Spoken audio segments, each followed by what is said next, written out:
నమస్తే, welcome to మన Telugu TV special story.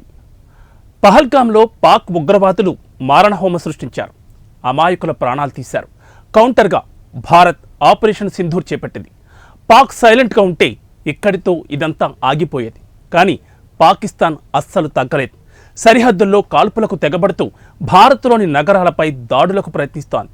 దీంతో ఇండియా పాక్ దాడుల్ని తిప్పుకొట్టడమే కాదు, తిరిగి కోలుకోలేని విధంగా కొడితే ఎలా ఉంటుందో రుచి చూపించింది. ఇండియా ఫుల్ ప్రిపేర్డ్గా ఉంది. పాక్ గనక తోక జాడించి దాడులకు పాల్పడితే తిప్పికొట్టేందుకు అన్ని విధాలుగా సిద్ధంగా ఉన్నామని ఇంత క్లియర్గా చెప్పాక కూడా పాక్ మళ్లీ దాడికి పాల్పడింది. సాహసం చేయొద్దని ముందే వార్నింగ్ ఇచ్చిన పాకిస్తాన్ ఓవరాక్షన్ చేసింది. భారత్లోని నగరాలను టార్గెట్ చేస్తూ డ్రోన్లు, మిసైళ్లను ప్రయోగించింది. దీంతో శత్రుదేశం దాడుల్ని భారత్ సమర్థవంతంగా తిప్పికొట్టింది. మరోవైపు సరిహద్దుల్లో పాక్ సైన్యం కాల్పులకు తెగబడుతూనే ఉంది. అవంతిపుర, శ్రీనగర్, జమ్మూ, పఠాన్కోట్, అమృత్సర్, కపుర్తలా, జలంధర్, లుధియానా, అధంపూర్, బటిండా, చండీగఢ్, నల్, భుజ్, కుప్వారా, బారాముల్లా, పూంచ్, రాజౌరి సెక్టార్లలో పాక్ కాల్పులు జరుపుతోంది. పాక్ దాడుల్లో 16 మంది అమాయక భారతీయ పౌరులు చనిపోయారు. వీరిలో 5 చిన్నారులు, 3 మహిళలు కూడా ఉన్నారు. భారత్లోని గురుద్వారాలపైన పాక్ దాడి చేసింది. ఈ దాడుల్లో 3 సిక్కులు చనిపోయారు. పాక్ ఆక్రమిత కశ్మీర్లోని ఉగ్రస్థావరాలపై భారత్ దాడి చేశాక పాకిస్తాన్ దాడులకు తెగబడింది. ఉత్తర, పశ్చిమ భారత్లోని 15 ప్రాంతాలపై దాడులు చేసేందుకు పాకిస్తాన్ సైన్యం ప్రయత్నించింది. వీటిని Bharat integrated counter UAS grid air defence సిస్టమ్లు దాడులను తిప్పికొట్టాయి. మన దేశంపై పాకిస్తాన్ ప్రయోగించిన డ్రోన్లను భారత దళాలు సమర్థవంతంగా ఎదుర్కొన్నాయి. పాక్ మిసైల్స్ని వెంటనే పేల్చేశారు. S-400 యాంటీ మిసైల్ సిస్టంతో పాక్ దాడుల్ని భారత్ తిప్పికొట్టింది. పాక్ చేసిన దాడులకు కౌంటర్గా భారత్ దళాలు ఆపరేషన్ సింధూర్ని కంటిన్యూ చేస్తున్నాయి. పాక్ ఎప్పుడైతే భారత భూభాగంపై దాడులకు దిగిందో, భారత పౌరుల్ని టార్గెట్ చేసిందో, ఇండియా కూడా పాక్లోని కీలక నగరాలపై డ్రోన్ దాడులు చేసింది.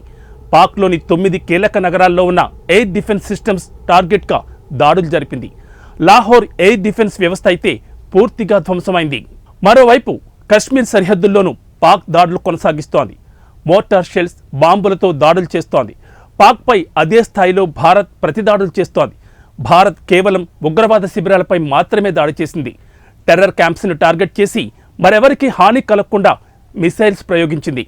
కనీసం వాటి పక్కనున్న నిర్మాణాలపై శకలాలు కూడా పడకుండా దాడి చేసింది. ఈ విషయంలో భారత్ టార్గెట్ క్లియర్. కేవలం ఉగ్ర సంస్థల స్థావరాలే లక్ష్యంగా దాడులు చేసింది. పాక్ పౌరులకు నష్టం కలగకుండా, వాళ్ళకేమీ జరగకుండా దాడి చేస్తే పాకిస్తాన్ మాత్రం సరిహద్దుల్లో భారత పౌరులపై దాడులు చేస్తోంది. అమాయకుల ప్రాణాలు తీస్తోంది. దాంతో భారత్ బదులు తీర్చుకుంది. పాక్కు భారత సైన్యం చుక్కలు చూపించింది. ఏకకాలంలో 9 ప్రాంతాల్లో దాడులు చేసింది. లాహోర్, కరాచీ, రావల్పిండి, అట్టోక్, గజ్రన్వాల్, చక్వాల్, బహవల్పూర్, మైనివాలి, చోర్ ప్రాంతాల్లో పాక్ ఎయిర్ డిఫెన్స్ సిస్టమ్ టార్గెట్గా దాడులు చేసింది. భారత డ్రోన్లు పాక్ గగనతలంలోకి చొచ్చుకెళ్లి మరీ టార్గెట్లపై దాడులు చేశాయి. పాకిస్తాన్ ఎయిర్ డిఫెన్స్ వ్యవస్థలను లక్ష్యంగా చేసుకుని వాటిని నిర్వీర్యం చేశాయి. రావల్పిండి క్రికెట్ స్టేడియం పైన భారత్ డ్రోన్ దాడి చేసింది. దాంతో స్టేడియంలో జరగాల్సిన PSL మ్యాచ్ని రద్దు చేశారు. పాక్ దాడులకు కౌంటర్గా ఇండియా డ్రోన్ దాడులు చేయడంతో పాక్ బెంబేలెత్తిపోతోంది. ఇండియా ఇంకెన్ని డ్రోన్లను ప్రయోగిస్తుందోనని వణికిపోతోంది. మళ్లీ మిసైళ్లతో విరుచుకుపడితే తమ పరిస్థితి ఏంటని పాక్ సైన్యం టెన్షన్తో బెదిరిపోతోంది. పాకిస్తాన్ చర్యలతో ఆ దేశ ప్రజల్లోనూ భయాందోళన మొదలైంది. భారత్ని ఎదుర్కొనే సైనిక సామర్థ్యం లేకపోయినా పాక్ దాడులు చేస్తోందని, దాని ఫలితంగా భారత్ చేసే ప్రతి దాడుల్లో తమకే నష్టం జరుగుతోందని ఆందోళన వ్యక్తం చేస్తూ సోషల్ మీడియాలో వీడియోలు పోస్ట్ చేస్తున్నారు. అవన్నీ చూస్తుంటే ఇండియా చేస్తున్న డ్రోన్, మిసైల్ దాడులతో పాకిస్తాన్ భయంతో చేస్తున్న పైకి మాత్రం మేకపోతు గాంభీర్యం ప్రదర్శిస్తుందో అనే విషయం క్లియర్గా తెలుస్తోంది. ఇదంతా చూస్తుంటే ఒక్కటి మాత్రం అర్థమవుతోంది, ఆపరేషన్ సింధూర్ ఇక్కడితో ఆగదు. ఇది మాత్రం క్లియర్. సరిహద్దుల్లో పాకిస్తాన్ ఓవరాక్షన్, దానికి తగ్గట్లుగాని భారత్పై దాడులు చేయడం, వాటిని ఎప్పటికప్పుడు ఇండియా తిప్పికొట్టడం చూస్తుంటే ఇది ఇంతటితో ఆగే పరిస్థితి లేదనే విషయం తెలుస్తోంది. ఈ దాడులు ఇలాగే కంటిన్యూ అయితే పాక్కు ఎంత నష్టం ఉంటుంది? పాకిస్తాన్ విషయంలో భారత్ దూకుడు చూస్తుంటే ఇదే అర్థమవుతోంది. ఆపరేషన్ సింధూర్ కంటిన్యూ అవుతుందని రక్షణ మంత్రి రాజ్నాథ్ సింగ్, కేంద్ర మంత్రి కిరణ్ రిజిజు కూడా చెప్పేశారంటే పాక్ విషయంలో భారత్ ఎంత సీరియస్గా ఉందో అర్థం చేసుకోవచ్చు. ఈ ఆపరేషన్లో నెక్స్ట్ ఏం జరుగుతుందో ఎవ్వరికీ తెలియదు. భారత సైన్యం చర్యలు ఎలా ఉంటాయో ఎవ్వరూ ఊహించని పరిస్థితి నెలకొంది. కానీ ఒక్కటి మాత్రం నిజం, పాకిస్తాన్ భారత్పై దాడి చేస్తే మాత్రం ప్రతి దాడులు చాలా తీవ్రంగా ఉంటాయని రాజ్నాథ్ సింగ్ చెప్పేశారు. అందువల్ల పాకిస్తాన్ గనక దాడులకు తెగబడితే ఇండియన్ ఆర్మీ తీవ్రమైన సైనిక చర్యకు దిగుతుంది. ఇప్పటికే ఇండియా చేస్తున్న డ్రోన్ మిసైల్ దాడులకు పాక్ వణికిపోతోంది. ఏ డ్రోన్ ఎక్కడి నుంచి వచ్చి పడుతుందో తెలియక, ఏ మిసైల్ ఎప్పుడొచ్చి దాడి చేస్తుందో అర్థం కాక పాక్ డిఫెన్స్ వర్గాలు ప్యాంట్లు తడిపేసుకుంటున్నాయి. ఓ పక్కన సరిహద్దుల్లో పాక్ సైన్యం కాల్పుల్ని భారత జవాన్లు సమర్థవంతంగా తిప్పికొడుతున్నారు. మరోవైపు డ్రోన్ అటాక్లతో విరుచుకుపడుతున్నారు. ఇప్పటికే ఇండియన్ మిసైల్స్ విధ్వంసం ఎలా ఉంటుందో ధ్వంసమైన ఉగ్ర స్థావరాలను చూస్తే అర్థమవుతుంది. ఇండియా జోలికొస్తే ఏమవుతుందో పాక్ బాగా తెలుసు. అయినా సరే తోక జాడిస్తూనే ఉంటుంది, ప్రతిసారి పరువు తీసుకుంటూనే ఉంటుంది. ఉగ్రస్థావరాలపై భారత్ మిసైల్ అటాక్స్ని జీర్ణించుకోలేక పాకిస్తాన్ దాడులకు తెగబడేందుకు ప్రయత్నించింది. కానీ ఇండియన్ ఎయిర్ డిఫెన్స్ వాటిని తిప్పికొట్టేసింది. పాక్ ఎన్ని ప్రయత్నాలు చేసినా ఇండియాలో విధ్వంసం సృష్టించలేకపోతోంది. భారత రక్షణ వ్యవస్థల్ని దాటలేకపోతోంది. దాడి చేసేందుకు ప్రయత్నించిన ప్రతిసారి పాక్ ఎదురుదెబ్బ తగులుతోంది. అందుకే సరిహద్దుల్లో అమాయక భారత పౌరుల ప్రాణాలు తీస్తోంది. అయినప్పటికీ ఇండియన్ ఆర్మీ పాక్కు చుక్కలు చూపిస్తోంది. పైగా ఈసారి గతంలో మాదిరిగా ఉండదు. ఇంతకుముందు ఉగ్రదాడులు జరిగినప్పుడు భారత ప్రభుత్వం స్పందించిన తీరుతో పోలిస్తే ఇప్పటి పరిస్థితులు పూర్తిగా వేరేలా ఉన్నాయి. ఈసారి బాగా పెద్దగానే ప్లాన్ చేశారనే విషయం క్లియర్గా అర్థమవుతోంది.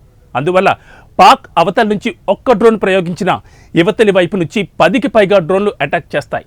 పాకిస్తాన్ ఒక్క మిసైల్ ఫైర్ చేసినా ఇండియాకు ఎన్ని మిసైల్స్ ప్రయోగిస్తుందనే దానిపై అసలు లెక్కే లేదు. గతంలో భారత్ సర్జికల్ స్ట్రైక్ చేసి పాక్ ఉగ్రవాదుల్ని మట్టుబెట్టి వారి స్థావరాన్ని ధ్వంసం చేసింది. ఆ తర్వాత మరోసారి బాలాకోట్లో ఎయిర్ స్ట్రైక్స్ చేసి ఉగ్ర శిబిరాలను కూల్చేసింది. అప్పుడు అక్కడితో రివెంజ్ అయిపోయింది. కానీ ఈసారి కూడా అలాగే ఉంటుందనుకున్న పాక్ షాక్ మీద షాక్ తగులుతోంది. పాక్ ఆక్రమిత కశ్మీర్లోని ఉగ్ర స్థావరాలపై దాడులు చేశారు. తాము కూడా దాడులు చేస్తే సరిపోతుందని పాక్ భావించింది. కానీ ఇండియా ఊరుకోదనే విషయం ఇప్పుడిప్పుడే దాయాది దేశానికి అర్థమవుతోంది. ఈసారి ఇలా వెళ్ళి అలా కొట్టి వచ్చేయడం ఉండదనే విషయం ఇప్పుడే తెలుస్తోంది. ఈసారి పాక్ దెబ్బకు దెబ్బ పడుతూనే ఉంది. ప్రతి నిమిషం పాకిస్తాన్కు పగులుతూనే ఉంది. ఇండియా విషయంలో ఎంత ఓవర్ యాక్షన్ చేస్తే పాకిస్తాన్ అంత మూల్యం చెల్లించుకోవాల్సి వస్తుంది. అందువల్ల పాకిస్తాన్ ఎంత తగ్గితే ఆ దేశానికి అంత మంచిది. లేకపోతే ఘోరంగా దెబ్బతిని దారుణంగా నష్టపోయేది పాకిస్తాన్ మాత్రమే.